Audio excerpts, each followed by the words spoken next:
এবারে একটুখানি ভেতর দিকে করেছিলেন এবং দুজন ফিল্ডার মাঝামাঝি জায়গা দিয়ে করেছেন, বলটা খেলেছেন।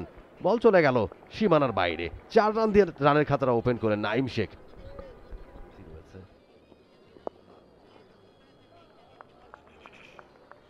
এবারে গ্যাপটা পেয়েছেন বেশ ভালোভাবে এনামুল হক বিজয়, ভালো কানেকশন এবং বল চলে গেছে সীমানার বাইরে।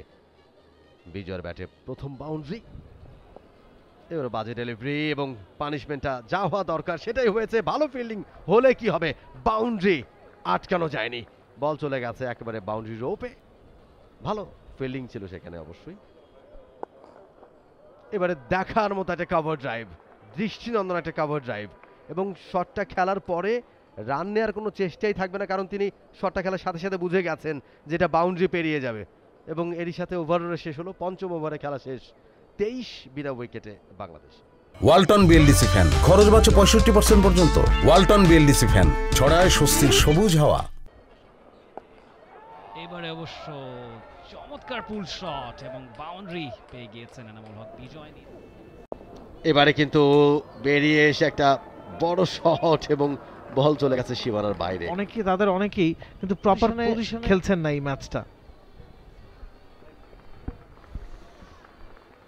কিন্তু একটি বাউন্ডারি পেয়ে যাবেন নাইম শেখ, সুইপ করেছিলেন খালি। আবারও বড় শট, নাইম শেখ কিন্তু ডিসাইড করে ফেলেছেন তিনি লেনাক্সকে অ্যাটাক করবেন। এবার কিন্তু all the way for maximum.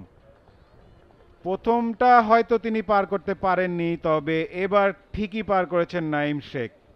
ভালো ইন্টেন্ট, পাওয়ারটা দেখালেন। এর আগের বলটাতেও একেবারে জায়গায় দাঁড়িয়ে স্ট্রেইট ব্যাটে খেলেছেন। তো থাকবে এই ম্যাচে। এবার লেট খেলেছেন, বোলারের পেসটাকে ব্যবহার করেছেন, স্লিপের ঠিক পাশ দিয়ে বল চলে গেল সীমানার বাইরে। একটি ভালো ওভার বাংলাদেশের জন্য, স্পেশালি নাইম শেখ। ফিলিপস এবারে রুম বের করার চেষ্টা নাইম শেখের, বিউটিফুলি পুশড, বাউন্ডারি আসবে নাইম শেখের ব্যাটে। এবার কিন্তু ফুল টস ছিল, এবারও ব্যাটে বলে ঠিক মতো কানেক্ট হয়েছে কিনা সেটা একটা দেখার বিষয় হবে। তবে বল কিন্তু আবারও সীমানার দিকে, আরো 4টি রান।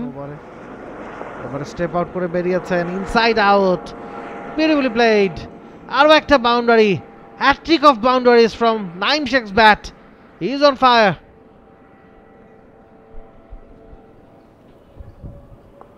এবার সুইপ, ওই জায়গায় ফিল্ডার নাই।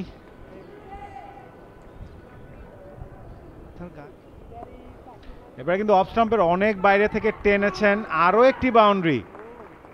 5টি বাউন্ডারি এসেছে এই ওভার থেকে এবং 5টি কিন্তু নাইম শেখের ব্যাট থেকে এসেছে। তিনি ইতিমধ্যেই 50 রান পূর্ণ করে ফেলেছেন। দারুণ একটি ওভার শেষ করলো বাংলাদেশে, কার্টেসি অফ নাইম শেখ। ক্রিকেটের মজাটাই এখানে, একের পর এক বাউন্ডারি তিনি হাঁকাচ্ছেন। আমরা দারুণ শট, খুব ভালো খেলছেন বলছি, কিন্তু একটা যদি এজ হয়ে যেত, একটা যদি মারতে গিয়ে আউট হয়ে যেত, তখন আবার বলতাম যে কি কারণে এত শট খেলা। এবার সুইপ করে দিয়েছেন, গ্যাপ থেকে পাবেন না, দুজন ফিল্ডার আছেন। ইয়েস, দুজন ফিল্ডারের মাঝামাঝি জায়গা দিয়ে দারুণ একটা সুইপ শট, কনফিডেন্ট। 50 তুলে নিয়েছেন নাইম শেখ, আনবিটেন রয়েছেন এখন পর্যন্ত। এবারে এনামুল হক বিজয়ের ব্যাট থেকে চমৎকার একটা চারের মার, দেখার মতো একটা চারের মার। লেনক্সের যে প্রতিরোধটা তিনি গড়েছিলেন, আগের 2 ওভারে মেইডেন আদায় করে নিয়েছিলেন, ব্যাটারদেরকে একেবারে বোতলবন্দি করে রেখেছিলেন। সেই অবশ্য স্টেপ আপ করে সজোরে হাঁকিয়েছেন, লফটেড ড্রাইভ এবং ম্যাক্সিমাম, বিশাল ছক্কা নাইম শেখের উইলো থেকে। আর একবার বাউন্সার, কেন বাউন্সার দিচ্ছেন রাফি প্রশ্ন করেছিলেন, উত্তরটা বিজয় দিলেন। আরও একবার 50 বঞ্চিত এনামুল হক বিজয়। বাউন্সারে হুক করতে গেলেন, ব্যাটে বলে কানেকশন নাই। টপ এজ, উইকেট কিপারের হাতে সহজ ক্যাচ। ফিরছেন এনামুল বিজয়, প্রথম শিকার নিউজিল্যান্ডের, প্রথম শিকার জ্যাকারি ফক্সের। ভেরি আনফরচুনেট, হাফ সেঞ্চুরিটা মাত্র 3 রানের জন্য মিস করলেন এনামুল হক বিজয়। জ্যাকারি ফক্স সেখানে আঘাত এনেছেন, চমৎকার ক্যাচ মিচেল হে নিয়েছেন, অল্পের জন্য হাফ সেঞ্চুরিটা মিস হলো। দেখুন যেভাবে আউট হয়েছেন। আর একটা শর্ট পিচ ডেলিভারি, সেটা এনামুল হক বিজয়ের গ্লাভসে লেগে মিসলিডেড একটা শট হয়েছে। মিচেল হে সেখানে কোনো ভুল করেননি, খুব সহজেই ক্যাচটা লুফে নিয়েছেন।